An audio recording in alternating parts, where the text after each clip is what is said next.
Excellencies, as we are about to program any moment. Now is taking place here in Dar es Salaam. We hope that your journey has been smooth, and we hope that today will be as productive. We are gathered here this morning to celebrate the achievements of our countries that have made to date in improving human capital, and to exchange effective approaches and commit to accelerating progress and contribute.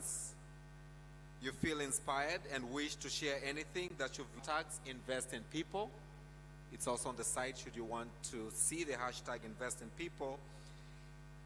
But you can also if you want to also share your thoughts through a quick video interview to be featured on social media, you're also welcome to do so through our media booth outside. When the heads of states have gotten inside, I will request all of us to remain standing, and we shall be led by the brass band, as I mentioned earlier, to sing the Tanzanian national anthem, the East Africa Community Anthem, and the African Union Anthem. And then we shall commence officially our program in the venue. But for now, may I kindly continue to request those of us standing to please take our seats. The camera to slow your movement now. If your mobile phone has not been put on silence or vibration mode, kindly remember to do so. And momentarily we shall commence our program. The heads of states will be ushered in by the brass band, and I will give the signal to that activity. In the meantime, DJ, thank you.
May we kindly stand up, brass band.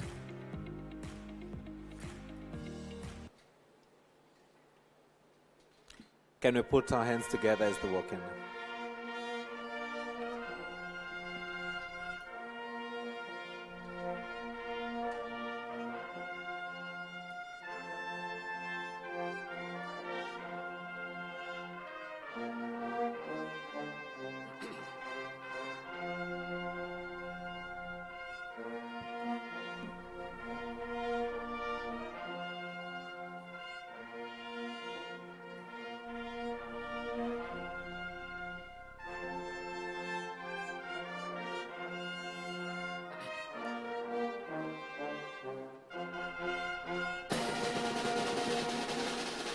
Excellencies, may I request you to remain standing as the brass band leads us into the anthems for Tanzania, East Africa Community, and the African Union.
Kindly be seated.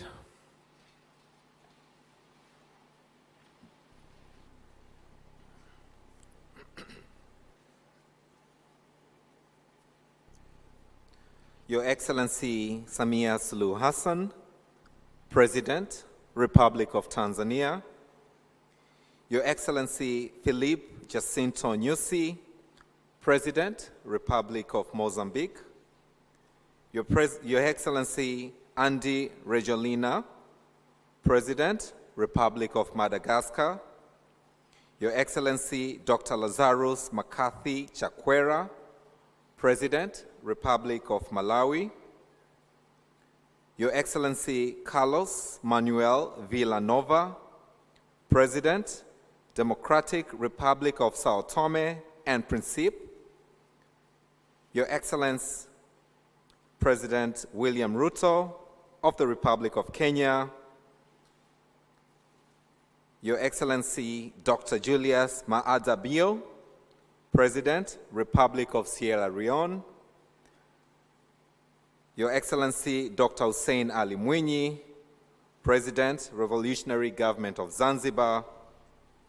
Your Excellency Hussein Abdelgabi Akoy Agani, Vice President, Republic of South Sudan. Your Excellency Mariam Chabi Talata, Vice President, Republic of Benin. Your Excellency Jessica Rose Epel Alupo, Vice President, Republic of Uganda. Your Excellency Molate Nalumango, Vice President, Republic of Zambia. Your Excellency Cleopas Dlamini, Prime Minister, Kingdom of Eswatini. Your Excellency Amza Abdi Bare, Prime Minister, Federal Republic of Somalia. Your Excellency Gervais Ndirakobuka, Prime Minister, Republic of Burundi. Your Excellency Dimeke Mekonnen, Deputy Prime Minister, the Federal Republic of the Democratic Republic of Ethiopia. Your Excellency Olavo Evolino Garcia Correira, Deputy Prime Minister, Republic of Cabo Verde. Your Excellency Abdurrahman Abdulrazak, Chair, Nigeria Governors Forum. Honorable Mohamed Chamfik, Minister of Finance, representing the President of the Union of Comoros, who is also the Chair of the African Union. I would also like to recognize the presence of Madam Victoria Kwakwa, Vice President for East and Southern Africa of the World Bank. I would also like to recognize the presence of Mamta Murthy, Vice President, Human Development at the World Bank. I would also like to recognize the presence of Mama Graça Machel, Deputy Chair of the Elders, heads of delegations from Algeria, Angola, Botswana, Comoros, Djibouti, Democratic Republic of Congo, Egypt, Gabon, Ghana, Ivory Coast, Libya, Namibia, Nigeria, Rwanda, Seychelles, South Africa, Togo, Tunisia, and Zimbabwe. Honorable Ministers present here, Permanent Secretaries, Excellencies, Ambassadors, High Commissioners, heads of international organizations accredited to Tanzania, distinguished delegates, members of the press, ladies and gentlemen, a very warm good morning to you all. I'm honored to welcome you all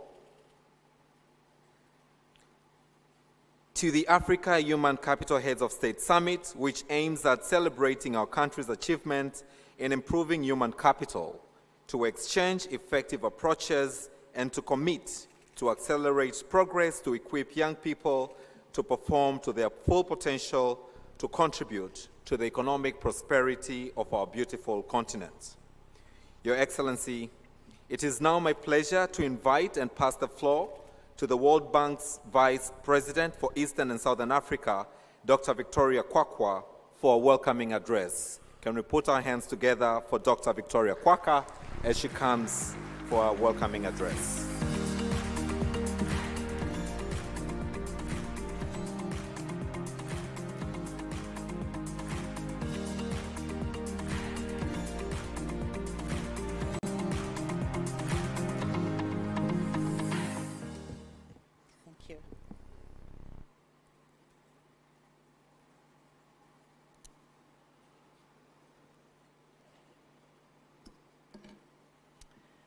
Thank you.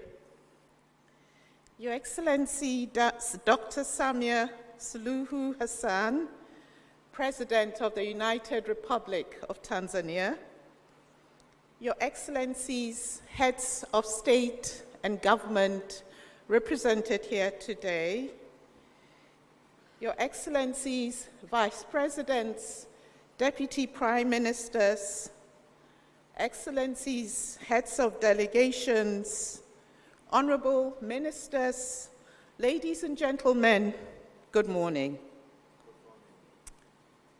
And warm greetings to all of you. It's a great pleasure and honor to be here together at the inaugural Africa Human Capital Heads of State Summit. I want to thank you, President Samia, and your government for your gracious hospitality in hosting the summit in partnership with the World Bank.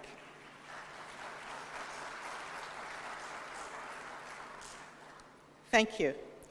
I'd also like to recognize the kind technical and financial support of our partners, the Bill and Melinda Gates Foundation, the Global Finance Facility, the Government of Korea, and the MasterCard Foundation.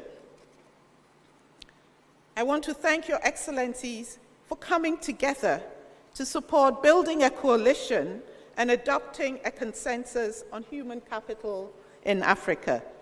We're here with a common and urgent concern and a common sense of responsibility. Africa is facing a human capital crisis. Even before the COVID-19 pandemic, a child born in sub-Saharan Africa could expect to be only 40% as productive as she would be with full education and full health. An intuitive indicator of the crisis is the learning poverty rate, which measures the share of children who cannot read and understand a simple text by age 10. In sub-Saharan Africa, about 89% of children are learning poor. This means that almost 9 out of 10 children are not acquiring the foundational literacy required for further learning. It is no surprise then that for education alone, at the midpoint of the implementation of the Sustainable Development Goals, we're seriously off track in Africa. Some indicators, such as primary school completion, which has increased from 46% in 2000 to nearly 64% in 2021, and youth literacy, which stands at nearly 78% as of 2021, have the potential for recovery. However, others such as access to quality early childhood development and preschool for all, which stands at about 50%, will need a significant and concerted effort to be achieved. This summit is an important opportunity to come together to discuss what we can do to improve human capital outcomes and achieve results at scale. For African nations, the cost of inaction will be extremely high and potentially destabilizing. Without navigating this human capital crisis successfully, African societies and economies risk being trapped in a detrimental cycle of stagnant growth, soaring poverty rates, and increasing inequality. This situation could potentially escalate the drivers of fragility and conflict, as uneducated and low-skilled youth grow increasingly disillusioned. There is also a lot at stake for the global community. By 2050, Africa will represent almost 40% of the children 0 to 14 years and a quarter of the working age population in the world. Improvements in Africa mean improvements for the world. Improving human capital is not for the faint of heart or the impatient. If you allow me to be blunt, human capital is less visible than building a road and requires a longer-term commitment and investments. Yet when we are successful, we transform the lives of generations of children and youth, and the economic return is even higher. And change is possible. During this crisis, we have already experienced success and huge potential. The following examples that I will give are not exhaustive, but illustrate that progress is happening and continues to be possible. On the early years, countries like Rwanda are among the few to meet the Sustainable Development Goal target on malnutrition. It was done through efforts that included an innovative early childhood development intervention, a combination of home-based and community-based modalities. Rwanda dramatically increased its access to early childhood services in only 2 years, from 17% in 2020 to 62% in 2022. The stunting rate is also coming down. When it comes to learning outcomes, Kenya stands as a testament to the power of steadfast commitment to challenging reforms, ranging from curriculum development, provision of textbooks, and effective teacher management.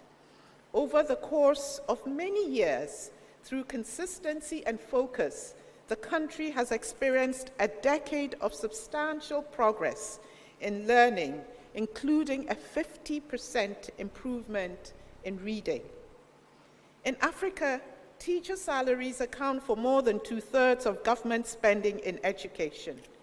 Edo State in Nigeria sets a good example of how to increase efficiency of spending, leveraging technology and private sector partnerships.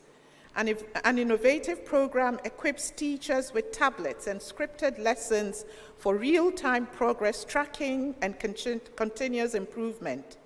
An extensive monitoring system fine-tunes resource allocation and has boosted teachers' attendance rates dramatically to 83%. Edo State demonstrates that even on limited budgets, education can deliver maximum value by efficiently harnessing teachers' potential. Innovations through partnerships across sectors have also enabled and accelerated the pace of change. In the Democratic Republic of Congo, increased financing for education and partnerships with non-state providers reduced the cost of education and resulted in 3.7 million additional students enrolled in public primary schools in a short period of time. Empowerment of women and girls is critical for human capital. Zambia shows us how to use social protection programs to protect the human capital of girls. They mitigated the effects of the rising food prices through cash transfers provided through digital payments that enabled 59,000 girls to access secondary education. And we know that representation matters. The 20 member countries participating in the Africa Centers of Excellence initiative across sub-Saharan Africa share our commitment to creating a network of women leaders and innovators in STEM and education fields. Under the leadership of our host, Her Excellency President Samia, Tanzania has also made enormous strides in ensuring that every child, and particularly adolescent mothers, can complete secondary schooling. The country is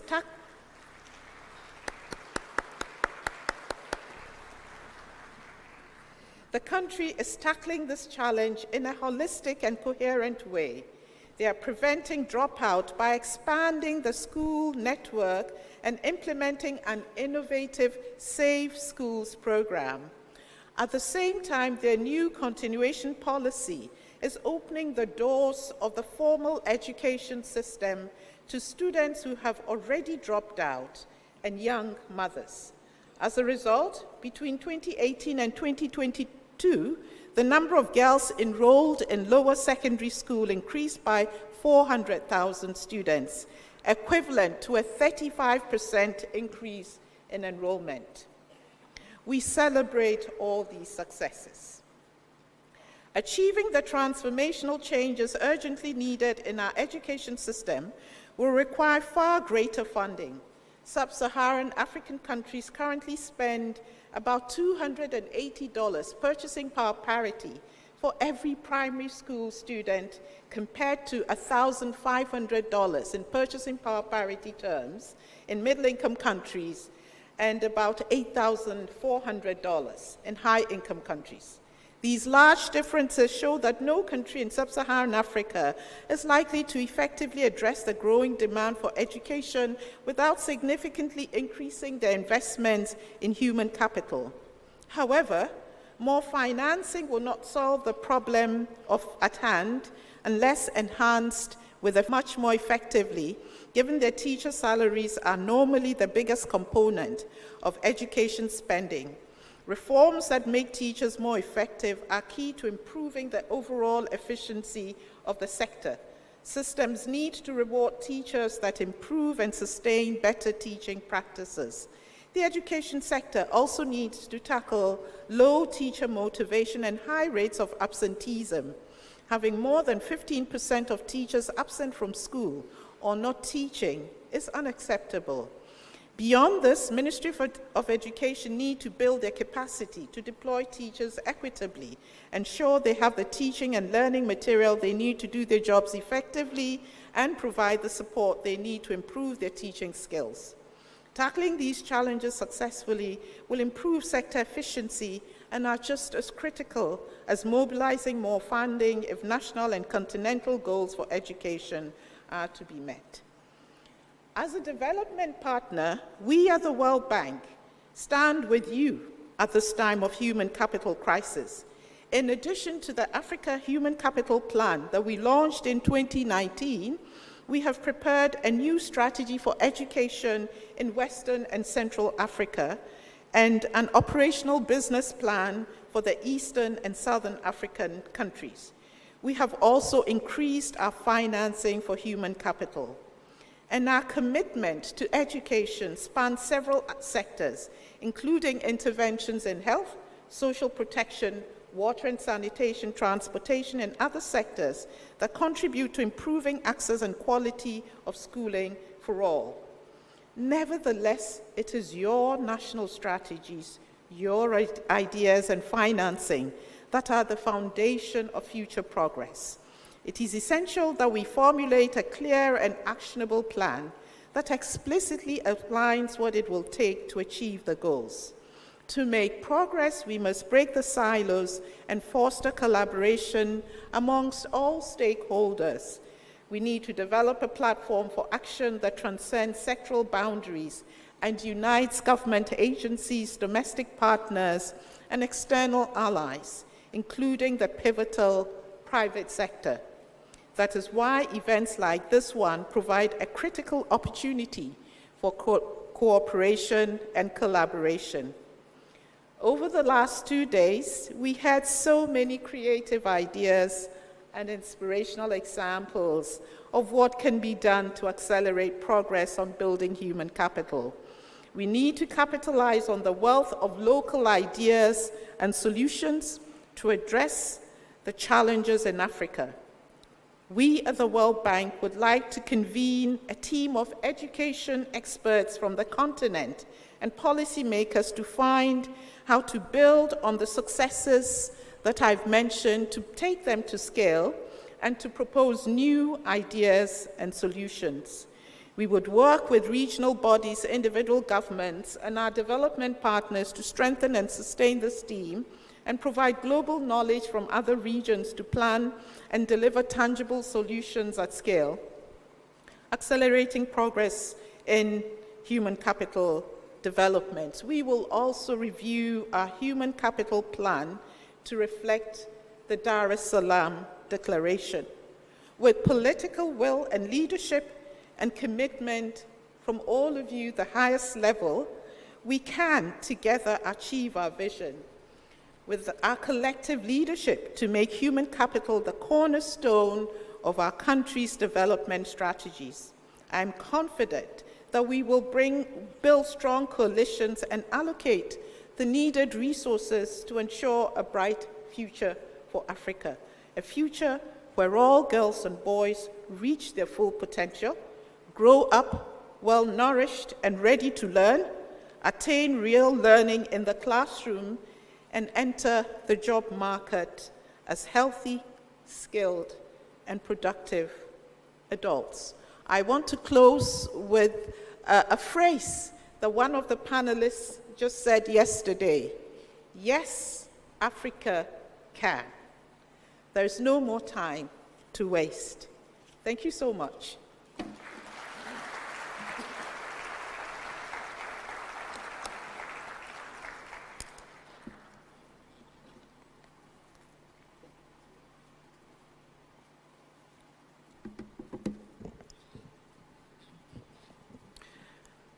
Thank you, Dr.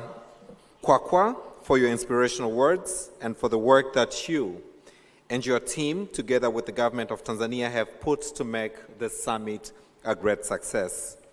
Your Excellency, I would now like to invite to the podium Honorable Dr. 𝙏𝙘𝙖𝙣𝙠 𝙔𝙤𝙘𝙝, Minister of Foreign Affairs and East Africa Cooperation of the United Republic of Tanzania, for her introductory remarks. Can we put our hands together as she comes to the podium?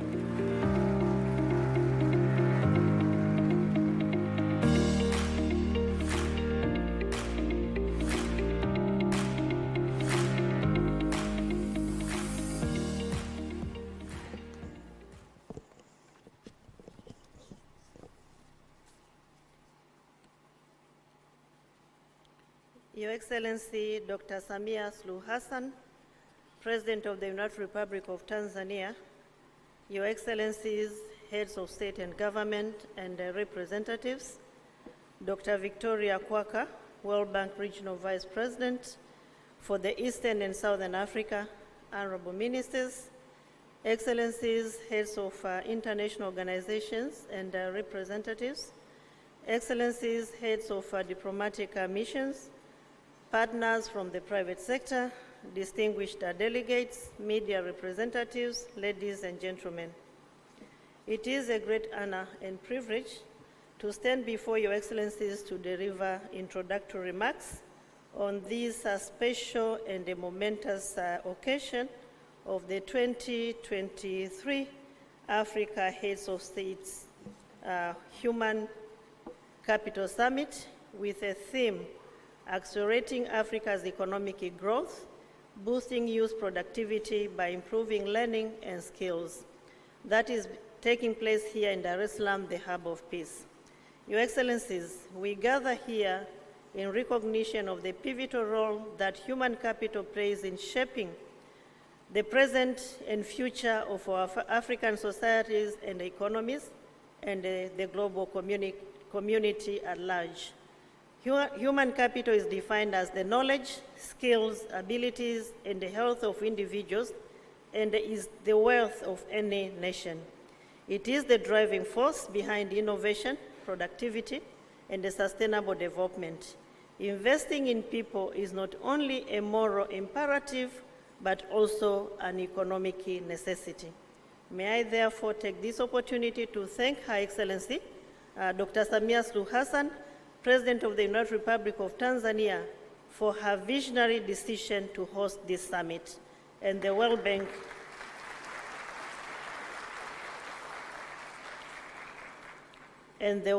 for affording the United Republic of Tanzania an opportunity to host it. On this note, may I, on behalf of the President of the United Republic of Tanzania, welcome Your Excellencies and all distinguished delegates to Tanzania and in particular to this very important summit. Your Excellencies, the journey to the African Human Capital Summit started in April 2023, when the United Republic of Tanzania accepted to host the summit. Preparations were then launched by Her Excellency Dr. Samia Suluhu Hassan, the President of the United Republic of Tanzania, on the 19th of May 2023 in this same venue, during which stakeholders were invited to join the government of Tanzania in preparing for the summit. We are grateful that the invitation sent by Her Excellency the President of the United Republic of Tanzania to African heads of state and the government, international partners, and other stakeholders have been honored graciously. The summit is being attended physically by more than 1,000 participants, representing 44 governments and other partners, and a virtual attendance through various platforms has also enabled extended participation of about 1,300 participants, making a total of 2,300 participants attending this summit. The United Republic of Tanzania values your attendance and the participation, Your Excellencies, and they thank the World Bank for partnering with the United Republic of Tanzania to host this important summit in Tanzania. This positive response is a testimony of the seriousness attached to human capital development and the role it plays in boosting socio-economic growth of our continent. The summit comes at a time when the continent continues to implement Agenda 2063, aiming at transforming Africa into a global powerhouse. To achieve this aspiration, human capital development is a critical component, requiring massive and coordinated efforts by African countries and other partners. This summit is therefore a significant step towards achieving Agenda 2063 and also our pursuit to accelerate the realization of sustainable development goals. The summit provides a platform for sharing knowledge, experiences, and come up with innovative strategies to unleash the power of human capital and the concrete commitments. With the intensive preparations and commitment, as my sister, Madam Victoria said, the political commitment that we have witnessed, we are set for a very successful summit. With these introductory remarks, it is with great humility that I beg to invite Her Excellency Dr. Samia Suluhu Hassan, the President of the United Republic of Tanzania, to address the summit. Karibu sana, Mheshimiwa Rais.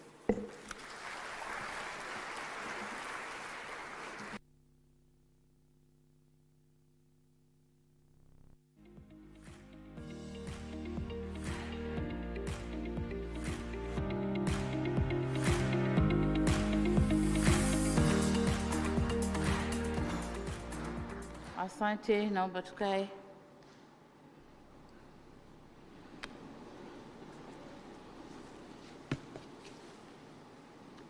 May I request the delegates to use their translation tools, because I'm going to talk on my national language.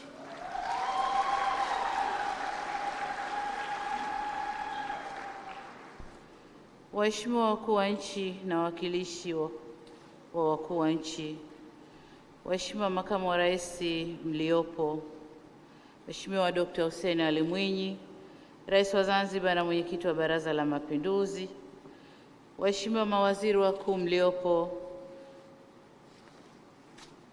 wakuu wa misafara, Waheshimiwa mawaziri, makamu wa rais wa Benki ya Dunia Dr. Victoria Kwakwa, ambaye ni makamu wa rais wa Eastern and Southern Africa.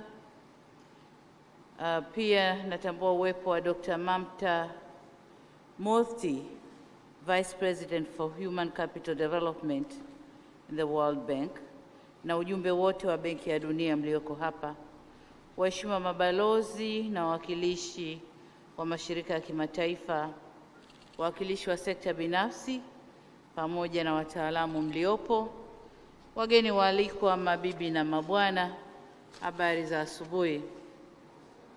Ni furaha kubwa kuwakaribisha nyote nchini Tanzania, lakini kuwakaribisha katika ukumbi huu wa mkutano. Ninamshukuru sana Mwenyezi Mungu kwa kutujalia fursa hii adhimu ya kukutana hapa ili tuweze kujadiliana na kufikia maazimio kuhusu mada hii muhimu na nyeti kwa maendeleo na mustakabali wa bara letu la Afrika, maendeleo ya rasilimali watu.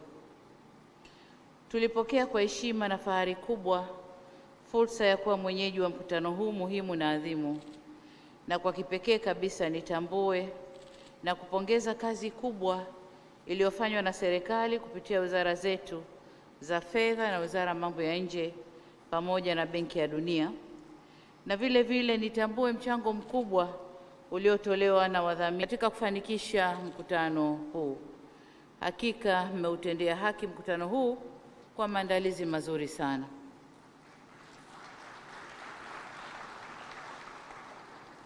Natambua tuna wageni wengi waliosafiri masafa marefu kujiunga nasi leo, na nitumie fursa hii kuwapa pole kwa machovu ya safari na kuwakaribisha Tanzania. Natumai mmepokelewa vyema na mmekirimiwa kwa mila na desturi zetu za Kitanzania. Karibuni sana.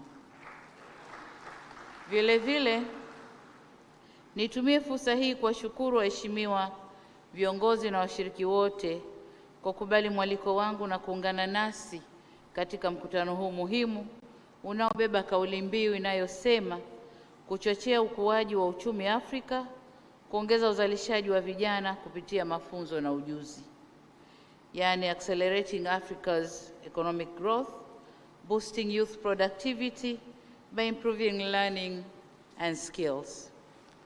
Waheshimiwa viongozi, tunakutana leo kujadili ajenda ambayo ndiyo moyo wa mataifa yetu: uwekezaji katika rasilimali watu, hususan vijana. Mkutano wetu huu wa leo utaamua ni aina ipi ya uwekezaji unahitajika ili kuleta tija na kuchochea maendeleo ya bara la Afrika. Hakuna muda mwingine sahihi wa kujadili haya zaidi ya huu tulionao. Kwa kipindi cha zaidi ya muongo mmoja sasa, bara la Afrika limepitia ukuaji na uimarikaji mkubwa wa uchumi au chumi zake katika sekta tofauti. Hali hii ya ukuaji wa uchumi ilifanya bara kuja na misamiati kadhaa, ikiwemo Africa is rising, lakini pia it's African century. Misamiati hii ilitokana na vuguvugu la harakati mbalimbali zilizokuwa zikifanyika ili kulikwamua bara letu la Afrika kutoka kwenye utegemezi wa kiuchumi. Kulifanyika jitihada za maksudi kuhakikisha bara hili linajenga uchumi zake kwa kutumia rasilimali zake ili kuweza kujiletea maendeleo. Kwa baadhi ya nchi na kanda, maendeleo haya, ila kwa baadhi ya nchi maendeleo haya kuonekana au yalionekana kwa kiasi kidogo. Ni jambo la kusikitisha kuwa kwa baadhi ya nchi ukuaji huu wa uchumi haujachangia katika kuhakikisha wanajenga uchumi jumuishi wala kuchochea uzalishaji wa ajira mpya, hususan kwa vijana. Aidha, mbali na ukuaji huu wa uchumi, bado bara la Afrika limeendelea kukabiliwa na changamoto mbalimbali kama vile uhaba wa chakula, viwango vikubwa vya ukosefu wa ajira, umasikini uliokithiri na ukosefu wa usawa kwenye jamii. Ni wazi kuwa bara letu bado linahitaji mageuzi makubwa katika nyanja zote muhimu za uzalishaji na maendeleo. Na haya ndiyo malengo na madhumuni ya ajenda ya maendeleo ya Afrika tunayoitaka ya mwaka 2063 ambayo imeweka malengo 7, na hapa najielekeza kuyazungumzia malengo 4 ambayo: moja, ni Afrika ambayo mafanikio yake yanajikita kwenye ukuaji jumuishi wa uchumi na maendeleo endelevu. 2, Afrika yenye utengamano kisiasa kwa kuzingatia fikra za kimajumui na mwelekeo wa kimapinduzi. 3, Afrika inayozingatia misingi ya utawala bora, demokrasia, haki za binadamu na utawala wa sheria. Na 4, Afrika ambayo maendeleo yake yanatokana na watu kwa kutumia vipaji vyao, hususan wanawake, vijana, pamoja na kutoa makuzi bora kwa watoto. Na hili ndilo lililotuweka leo hapa. Waheshimiwa viongozi, nimeona niyataje malengo haya manne ili kuona uzito na dhima ya majukumu yaliyoko mbele yetu na kutafakari ni aina gani ya uongozi na sera zinazohitajika kuhakikisha tunafikia na kutimiza kwa ukamilifu malengo haya. Ni muhimu sisi kama viongozi tuhakikishe kwamba tunaangalia, tunatathmini na kusimamia mageuzi yote muhimu ili kuliwezesha bara hili litumie uwezo na rasilimali zake kujikomboa kiuchumi. Kama nilivyosema awali, mkutano huu unafanyika kwa wakati muafaka, hasa ikizingatiwa kwamba kwa sasa Afrika ndilo bara lenye vijana wengi zaidi. Takwimu zinaonyesha kuwa ifikapo mwaka 2050 Afrika itatoa nchi 10 zenye idadi kubwa zaidi ya vijana duniani. Kwa mujibu wa World Economic Forum, zaidi ya 60% ya watu wa barani Afrika ni vijana walio chini ya miaka 25. Aidha, inakadiriwa kuwa ifikapo mwaka 2030 Afrika itakuwa na 42% ya vijana wote duniani, na umri wa wastani wa nchi za Afrika ni chini ya miaka 20. Hii inatuonesha kwamba kuna mambo mengi ya kimaendeleo, hususan kwenye mambo ya afya, ili tuweze pia kukuza wastani wa umri kwa Afrika. Hii inamaanisha kuwa bara letu ni bara lenye watoto na vijana wengi. Kwa tafsiri ya kidemografia, habari hii ni nzuri na vile vile ni mbaya kwetu. Hali hii inaweza kuwa nzuri na yenye tija iwapo tutawekeza kwenye rasilimali watu kwa kuhakikisha uwepo wa afya bora, elimu bora yenye stadi za maisha ili kujenga nguvu kazi yenye tija kama ilivyo kwa wenzetu wa bara la Asia. Hatima yetu inaweza kuwa mbaya. Fanya hivyo, tutaongeza idadi ya vijana wasio na ujuzi, wasioajirika na vijana wa kujiingiza kwenye vitendo viovu vya kihalifu na uvunjifu wa amani. Hivyo basi, kwetu sisi tuliopo hapa leo, tujiulize, je, bara tulilolirithi kwa waasisi wetu waliotafuta uhuru wa Afrika ndilo bara tunalotaka kuwarithisha vizazi vijavyo au wajukuu wetu? Je, Afrika tunayoijenga leo ni yenye uchumi endelevu au uchumi unaodumaa? Tukipata majibu hayo, tutalijenga bara letu vyema zaidi. Vile vile majibu ya masuala haya yatatupa mwelekeo wa sera zetu. Ni wazi kwa viongozi wenye maono hujenga sera zao kwenye maendeleo ya watu na kufuatiwa na maendeleo ya vitu.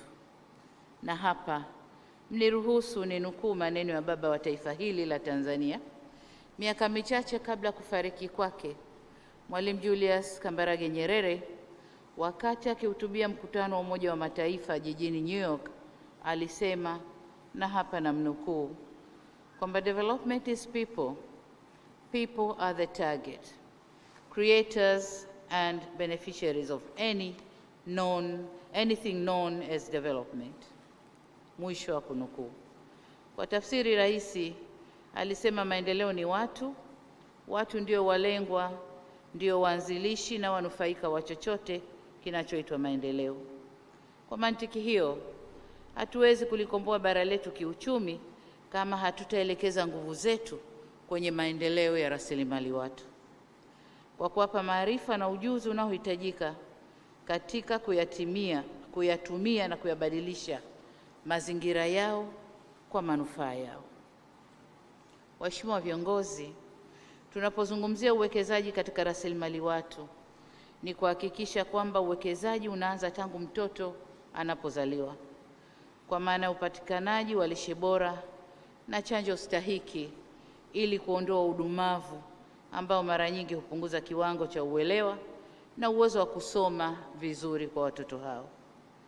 Ili kuhakikisha tunaweka msingi mzuri wa elimu, tunapaswa kuwa na maandalizi mazuri ya elimu na hasa elimu ya awali kwa ajili ya kuandaa watoto kimwili, kiakili, kiismu au kijinsia na kiubunifu.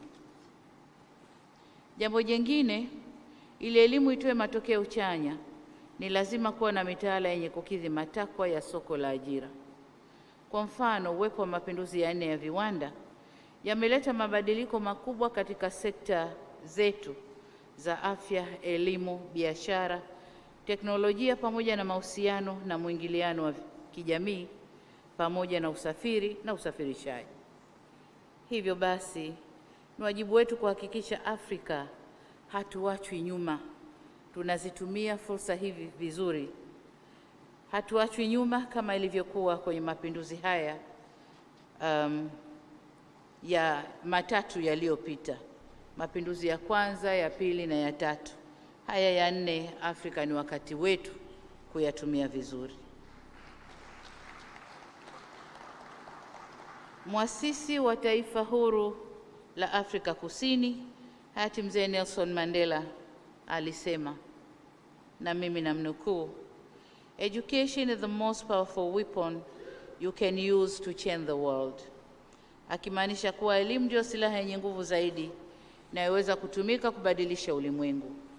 Na hapa nichukue fursa hii kueleza umma huu baadhi ya hatua ambazo nchi yetu Tanzania imechukua ili kukuza na kuendeleza rasilimali watu. Moja, tumeamua kutenga fedha nyingi kwa ajili ya afua mbalimbali za lishe na huduma za afya ya uzazi wa mama na mtoto. Na katika hili, mimi kama rais wa nchi nimeingia mikataba na wakuu wa mikoa, kila mkuu wa mkoa kuhakikisha anawajibika ipasavyo katika eneo hili. Lakini la pili ni kuanzisha vituo vya elimu ya awali, yani Early Childhood Development Centers, ambayo tunaendelea kuvieneza nchi nzima. La tatu ni mapitio na maboresho ya sera ya elimu, mitaala na programu za mafunzo ili ziendane na mazingira pamoja na mahitaji ya sasa ya maendeleo. La 4 ni uanzishwaji wa mfuko wa kusaidia kaya maskini ujulikanao kama Tanzania Social Action Fund, TASAF. Lengo la mfuko huu ni kupunguza umaskini na kuboresha upatikanaji wa huduma za afya na elimu. Tangu mwaka 2000 zaidi ya kaya milioni 1 zimenufaika na zaidi ya miradi 731 ya miundo mbinu mbalimbali ya elimu, afya, maji safi na salama, kilimo na mazingira, njia za usafiri na usafirishaji zimetekelezwa. Jingine ni uanzishwaji wa programu ya elimu bila malipo kwenye ngazi za elimu ya awali, elimu ya msingi na hadi sekondari. Watoto wetu wanasoma bila kulipa.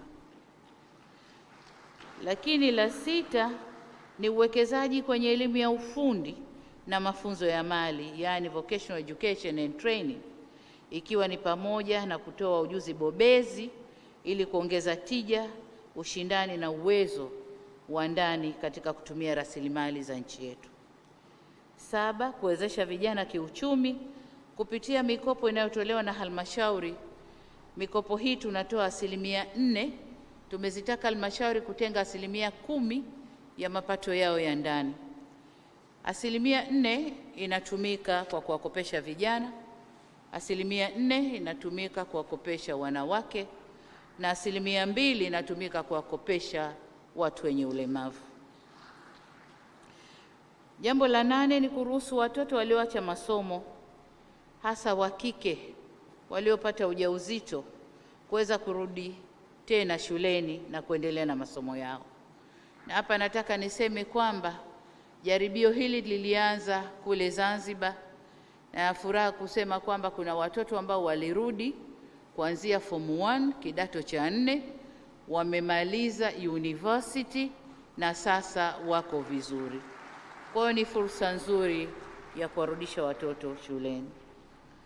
Lakini pia kupitia wizara yetu ya kilimo tuna programu maalum inayoitwa Building a Better Tomorrow kwa ajili ya vijana kujishughulisha na shughuli za kilimo, ufugaji na uvuvi ili kuijenga vyema sekta ya kilimo na kufanya sekta hii iweze kuchangia kwa 10% kutoka 4% inayochangia sasa hivi katika uchumi wetu wa taifa.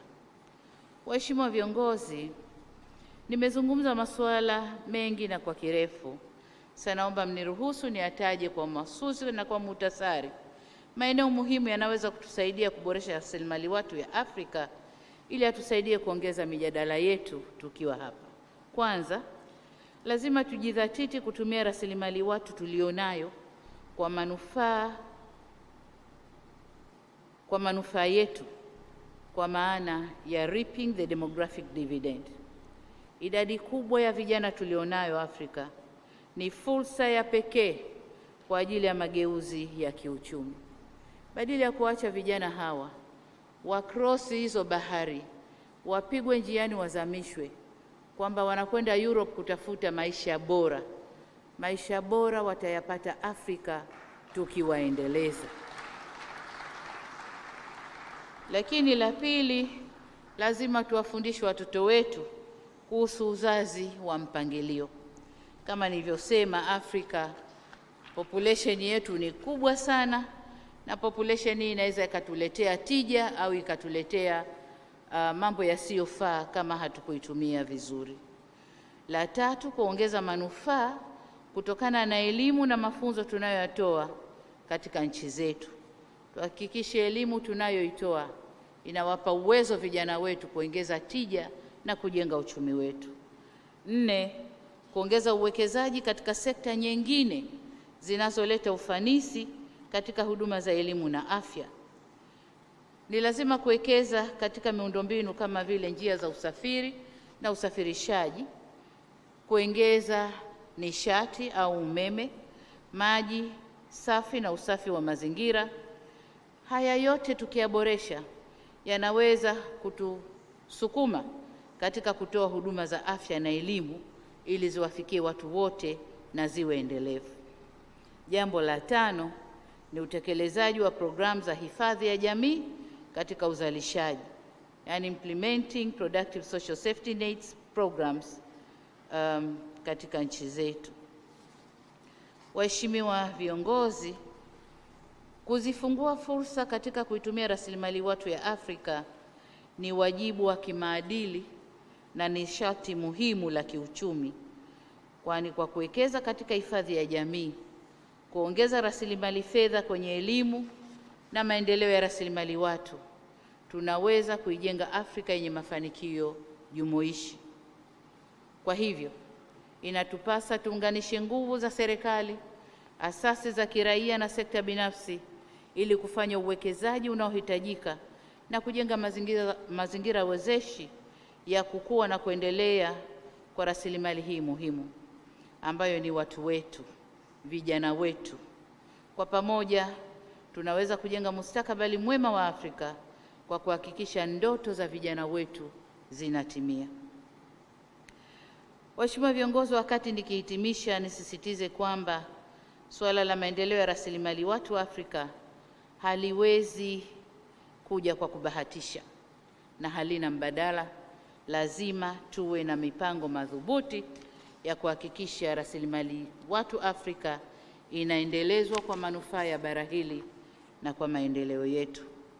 Ndugu zangu, baada ya kusema hayo, niseme wakati ni sasa. Inawezekana kila mmoja atekeleze jukumu lake kwa nafasi yake, tuendeleze bara letu Afrika. Asanteni sana kwa kunisikiliza. Asante sana.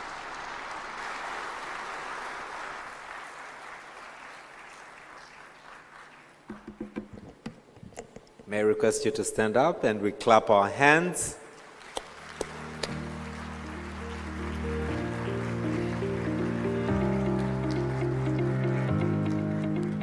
Please be seated. Asante sana. Wakati ni sasa, inawezekana. Can we all say that? The time is now, it is possible. The time is now. Thank you so much, Your Excellency, for your leadership and for bringing the continent together for this important Human Capital Heads of State Summit here in Dar es Salaam, Tanzania. Excellencies, up next we have a video that is going to set the stage on how focusing on learning and skills will help propel human capital-led economic growth in Africa. After the video, I will have the honor to invite World Bank Vice President for Human Development, Dr. Mamta Murthy, to give us a deeper reflection of this video. But for now, distinguished delegates, excellencies, is the video. Thank you.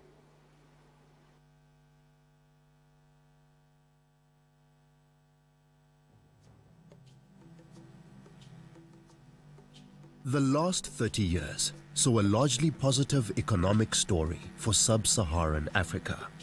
Economies grew, and the proportion of the population living below the poverty line declined.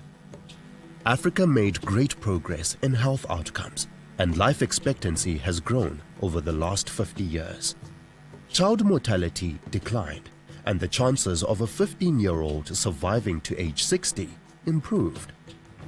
Senegal and Ghana reduced stunting, which is defined as impaired growth and development of children due to poor nutrition, repeated infection, and inadequate psychological stimulation. Stunting affects learning, productivity, and leads to low wages in adulthood. Liberia, Rwanda, and Malawi were able to reduce under 5 mortality by 2/3 in the last 2 decades. Over the last 2 decades, Kenya and the Seychelles have made consistent strategic investments in health and education with significant results. Select countries record higher secondary school access and completion rates than the regional average. This raises the future productivity of current cohorts as measured by the Human Capital Index. Paired with favorable demographics, these countries are well positioned to reap a demographic dividend driven by high levels of human capital to accompany other investments. However, there were significant differences across the countries in national income, natural resources, fragility and conflict, and urbanization, among others. A key feature of Africa's growth experience has been the diversity driven by regional heterogeneity, with some countries growing faster than others. As these developments progressed, its population grew from around 180 million people in 1950 to more than 1 billion now, and is projected to grow to slightly more than 2 billion people by the late 2040s.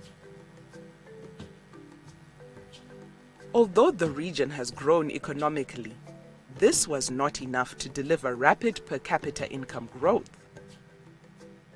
Africa is still the poorest region and lags in key human capital indicators like learning, out-of-school children, stunting, and the proportion of youth with appropriate skills. Still, a significant proportion of children on the continent cannot read, more than half of whom are women, which further limits their participation in the labor market. Africa is at a critical juncture in its economic growth journey in a rapidly changing world, driven by technology and digital advancement.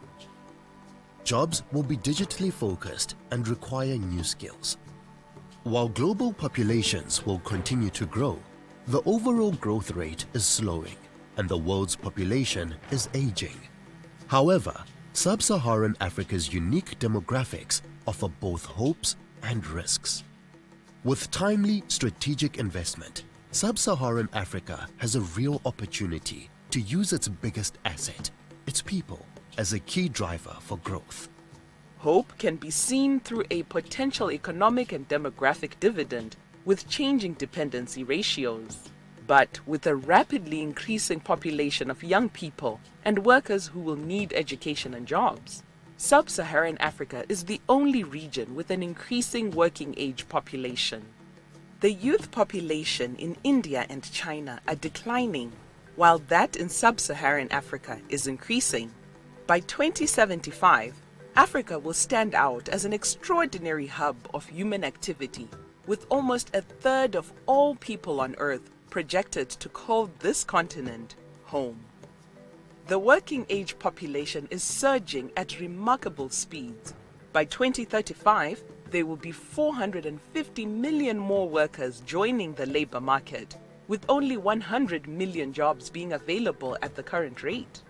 Sustained economic growth, fueled by a youthful population, will not be realized automatically. It requires private sector partnerships and bundles of multi-sector, time-sensitive policies for job creation. These policies must equip youth with relevant skills in STEM to meet the demands of future jobs.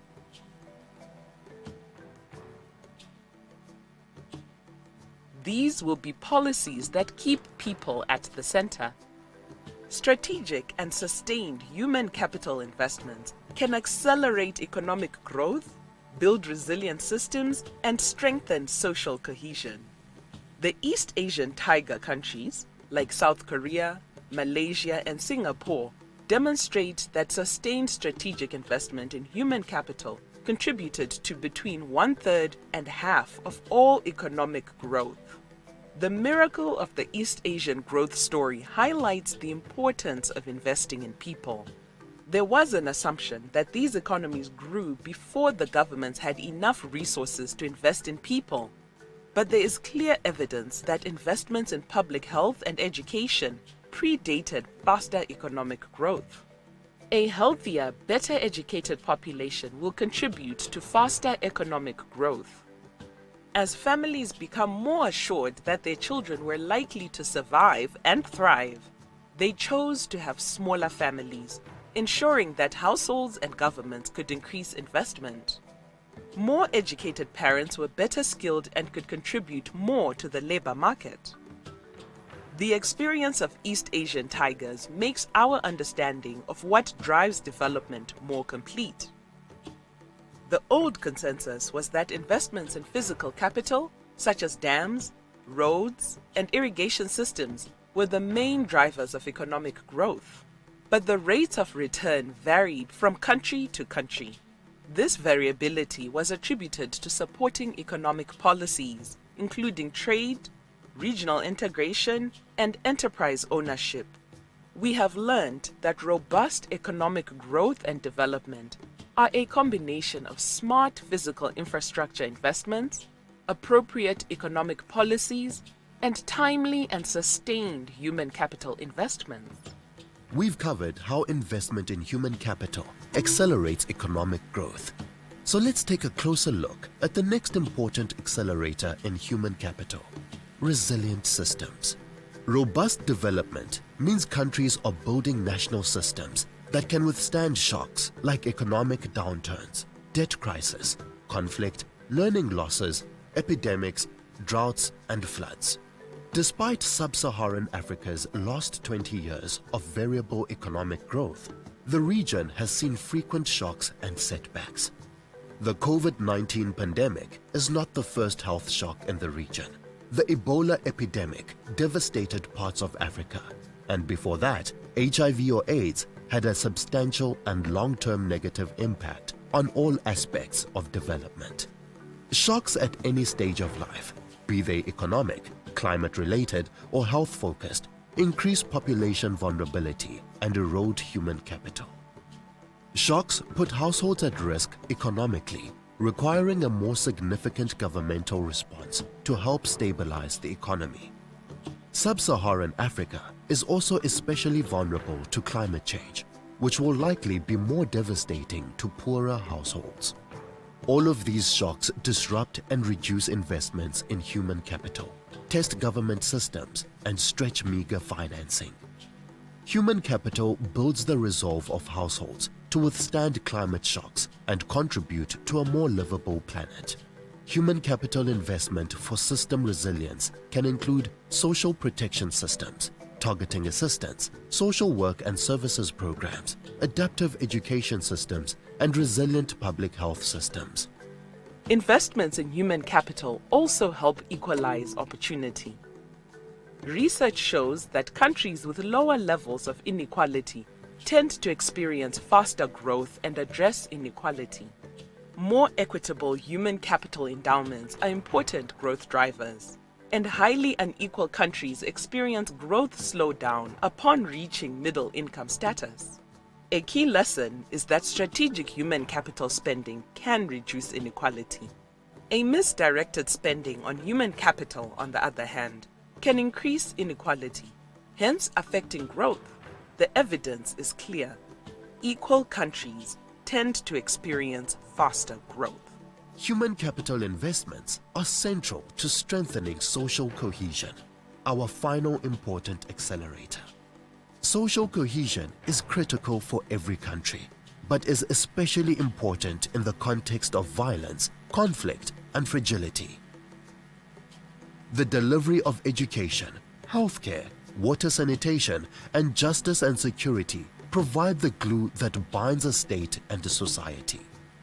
At a basic level, providing a range of quality social services that address the population's needs is an important step in building trust in the role of government. To strengthen social cohesion, service delivery solutions should address and correct inequalities across income groups, ethnicities, religions, and linguistic lines. Nations that make smart and equitable investments in human capital through robust education, health and social programs accelerate growth and ensure that women are fully empowered to contribute to economic growth. Evidence shows that strategic investments in human capital and people set the stage for economic growth. Africa's future depends on the choices made at this juncture in its history. The increasing proportion of young people need to be skilled, and the right policies are needed to ensure these young people will have jobs. We can shape our future with collective focus, resolve, partnerships, and investment. Africa is at a unique moment in its history. How can we partner to ensure Africa reaps its demographic dividend for growth and jobs?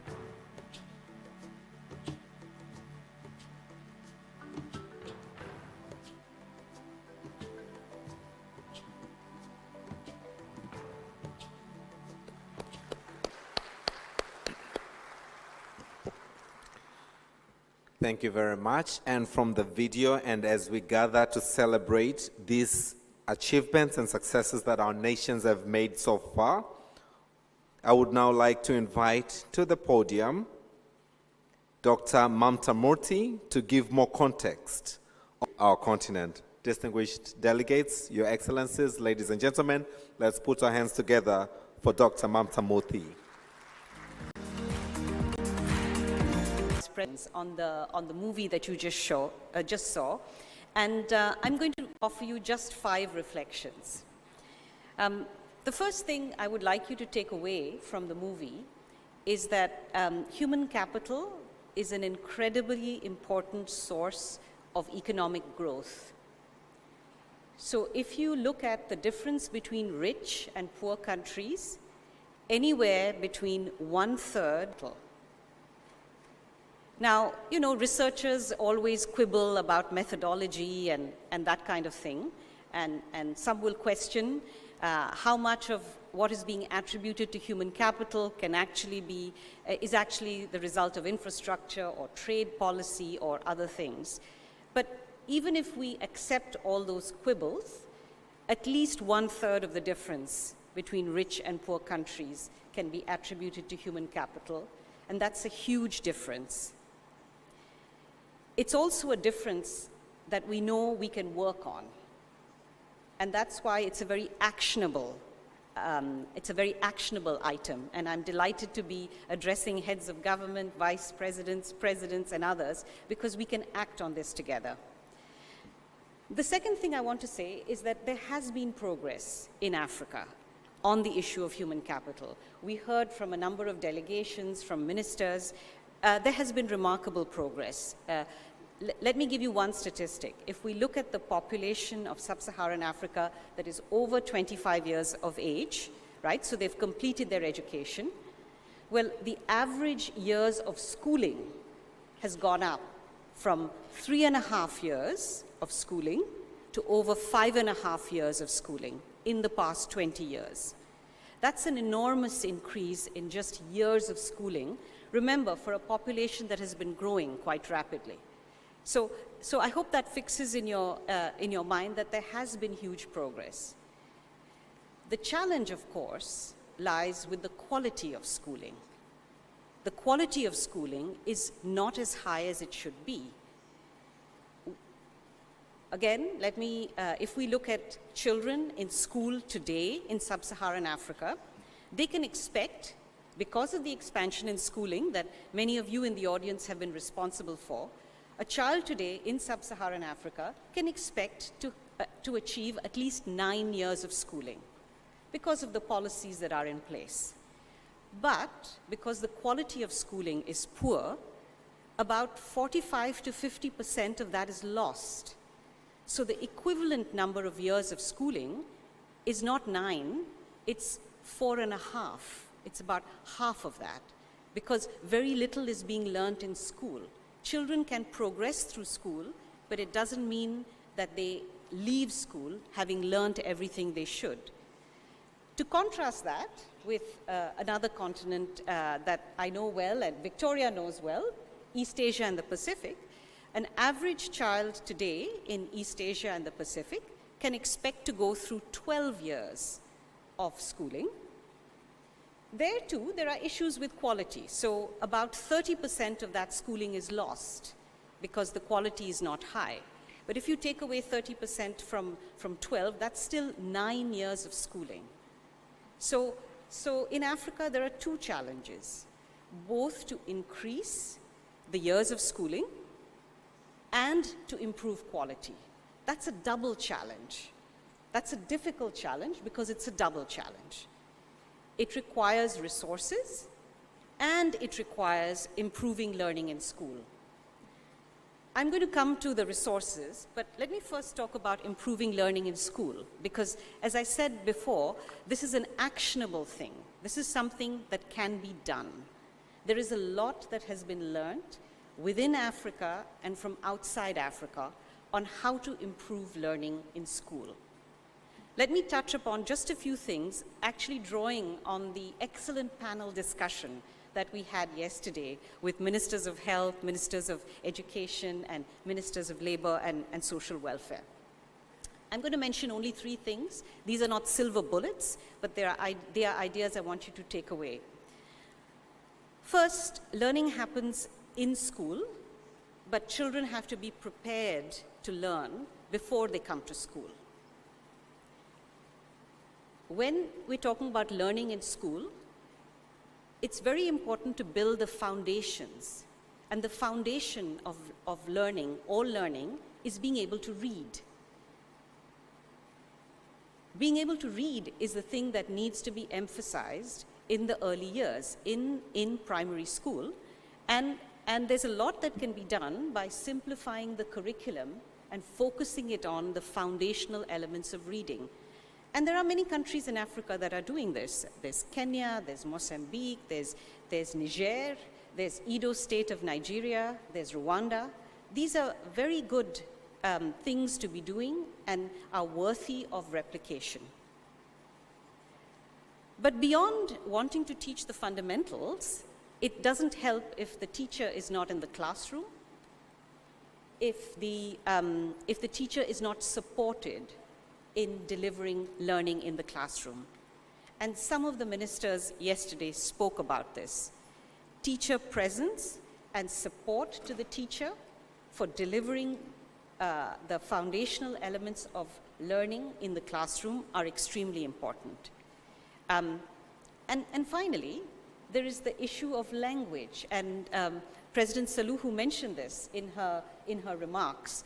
Africa is a continent of many languages. Many children come to school speaking a language at home and then being expected to read in a different language in school. So there is an issue around teaching reading in the mother tongue, which is still a challenge in the continent. So I'll leave you with just these three ideas: foundational learning, emphasizing reading, supporting the teacher to deliver learning in the classroom, both by being present and by being supported with the right coaching, with the right in-service training, with the right materials. And finally, the language of instruction, the first language that the child encounters in school. Now let me talk about readiness for learning. Children arrive in school, but they need to be ready to learn. And that is where nutrition in the early years, that's where cognitive development and stimulation before entering school matters. This is the reason why pre-primary school matters and early childhood development matters. Many countries have made progress in trying to expand early childhood development, but it's not enough. Yesterday, we heard a very good example from the minister from Rwanda, who talked about low-cost, community-based expansion of early childhood development. This is very promising. This expansion can occur rapidly, and it can have an impact on both nutrition and cognitive readiness to learn when children enter school. One doesn't need a Mercedes-Benz of early childhood development. One needs the right interventions in early childhood development in order to have readiness for school. The last point I want to make is really about post-basic education and secondary and TVET and higher education. We had some discussions about this yesterday. If human capital is built through early childhood development, through good basic education, young people still need skills that are relevant for the labor market. We've seen a lot of expansion in post-secondary education, which is not particularly relevant to the needs of the labor market. A stronger emphasis on relevance by involving the private sector, involving business leaders in helping devising a curriculum that is relevant to the needs of the labor market is extremely important. But the skills that are needed go beyond technical skills. They also the skills that are needed are also behavioral. They also relate to things like teamwork, critical thinking, problem solving, the things that are needed for the fourth industrial revolution, as Her Excellency Samia Suluhu mentioned. Again, this is an area that can be worked on. We had very good examples from many of the ministers yesterday on the way in which post-secondary education is being linked to the needs of the labor market. I want to move on to the issue of resources because, as I said at the outset, Africa faces a double challenge, the need to both increase the number of years of schooling, but also increase quality. Many of the elements of quality actually do not involve a huge additional fiscal cost. It's the expansion of access which is costly. And this is where the need for resources comes. Now, the majority of resources for the expansion and access to education will have to come domestically. And for this, countries need to strengthen domestic resource mobilization, as well as increase the priority given to education. But beyond the volume of resources, there's also the issue of resource use and effectiveness of resource use. It's very easy to talk about waste, and because sectors like education and health and social protection take up such a large share of the government budget, it's very easy to say, oh, well, there's a lot of wasteful spending. To my mind, what is wasteful is if a child is in the classroom and is not ready to learn. That is why making sure that early childhood investments are made is very important, because this is what makes spending on basic education effective. What's wasteful is spending money on basic education if children are not learning. That's why the spending that needs to happen on basic education needs to be directed towards achieving stronger and better learning outcomes. Similarly, if there's spending on post-secondary and it doesn't result in the kinds of skills that are needed for young people to acquire jobs, on learning and employability, to my mind, is a very good way of approaching the issue of effectiveness of resource use. I want to conclude, and I want to say that what has made me very enthusiastic over these past 2 days is the commitment that I have seen from everybody, from national authorities, from the private sector, from development partners, to make a huge dent on this issue of improving outcomes and expanding access to services. This makes me very positive and very confident. We've also heard excellent examples of things that work. The panel yesterday, I believe, was very inspiring to all of us. My wish at the end of this summit is that everybody goes away with the intention that the examples that we heard now, which are sporadic and are uncommon, my wish is that these become common, and that when we meet in 3 or 4 or 5 years' time, many of these examples are replicated. Thank you very much.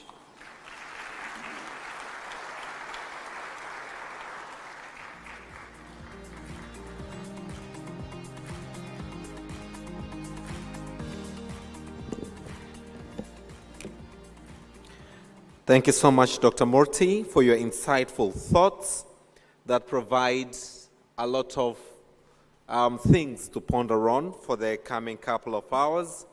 But also, it really sets up well for the next panel discussion, where we are going to have our distinguished heads of states to ponder on Africa's prosperity depends on its youthful demographics. How can Africa utilize its young population fully to achieve Agenda 2063? Excellencies, I'm honored now to invite to the stage the following heads of state for the first panel discussion, as I'd mentioned, looking onto Africa's prosperity that depends on its youthful demographics. How can Africa utilize its young population fully to achieve Agenda 2063? Allow me and join me to welcome to the stage Your Excellency Filipe Jacinto Nyusi, the President, Republic of Mozambique.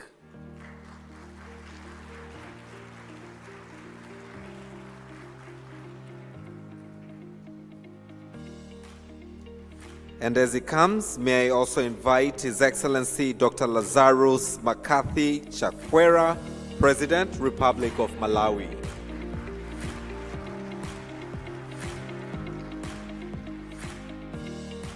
As he comes to the stage, Excellencies, delegates, ladies and gentlemen, let's put our hands together for His Excellency Carlos Manuel Villanova, President, Democratic Republic of Sao Tome and Principe.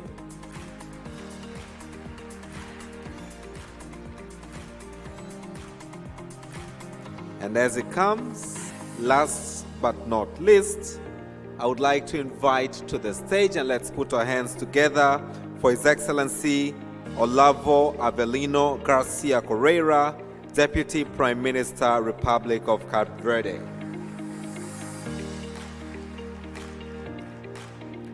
And to moderate these wonderful sessions, allow me, distinguished delegates, ladies and gentlemen, to turn the floor over to CNBC Africa's Editor-in-Chief, Mr. Godfrey Mutitswa, to moderate the next two sessions. Let's put our hands together for Mr. Godfrey of CNBC.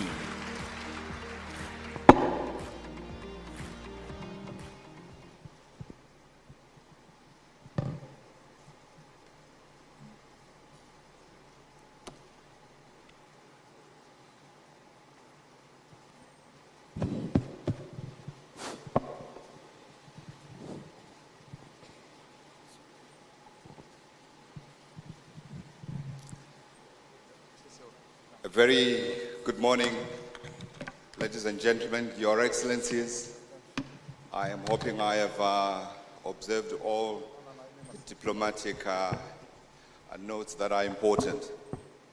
I'm a storyteller, and I'm very privileged here, and I really feel a sense of belonging to be asked to this august gathering on a very important topic for our country. Yes, our country, Africa.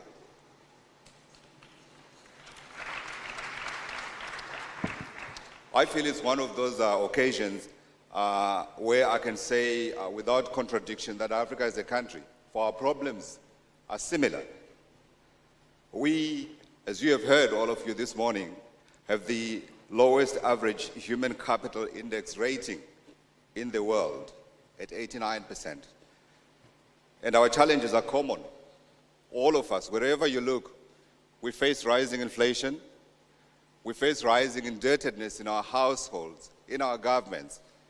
And we also know that, in addition to that, we know that inflation and unemployment are increasing.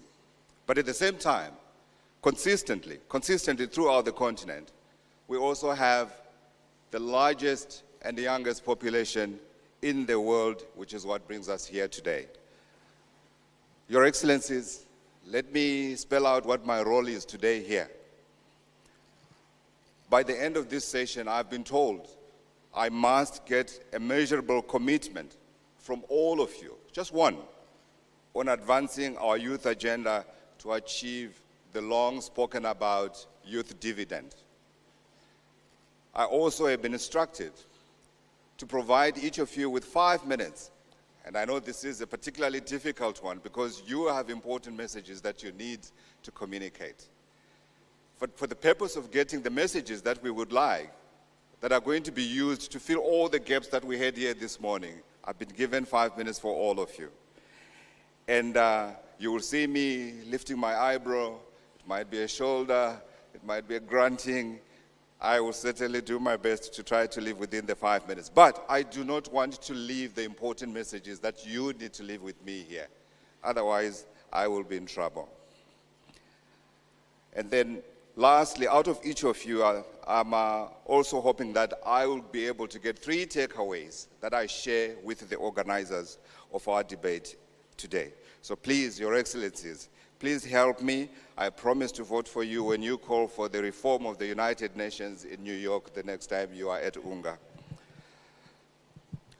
Let me start, first of all, with the first set of questions.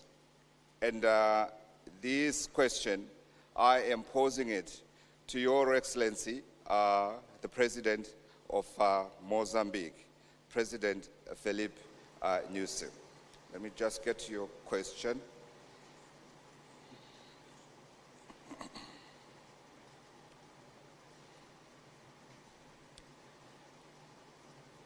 My notes are letting me down here.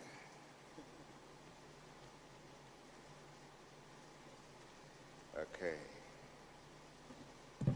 I have it.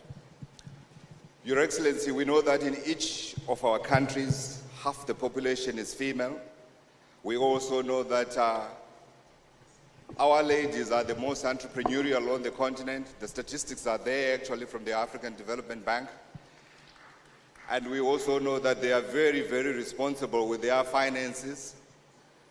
So I want to know what you are doing to improve the female labor force participation. And I dare say even in that entrepreneurial field as well, where they are laboring without participation and beating the man, what more can we do to get the ladies to be more participative than they are currently?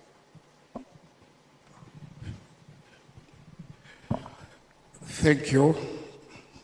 Allow me also to use the official language of Mozambique, Portuguese. Samahani ndugu zangu, nitasema Kireno leo. Kwa shauri nataka wananchi pia Mozambiki wasikie. Asanteni.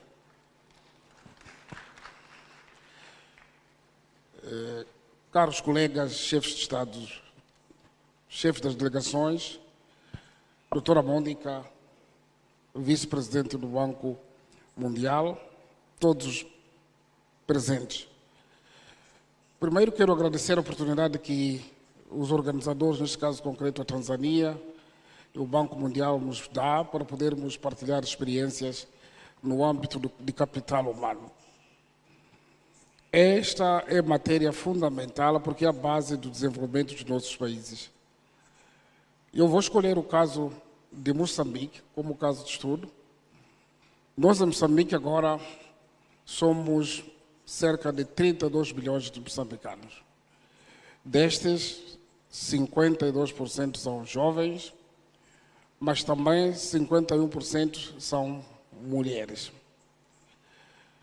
A pergunta que me coloca concretamente o que fazemos para empoderamento, para o desenvolvimento do capital humano, concretamente para a mulher, ela é uma pergunta que não é isolada. Precisamos de teorias do que é preciso fazer.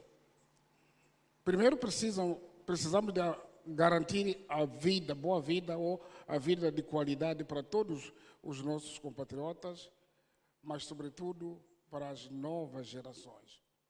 Para isso, é preciso facilitar as condições, como acabamos de dizer aqui, ter água,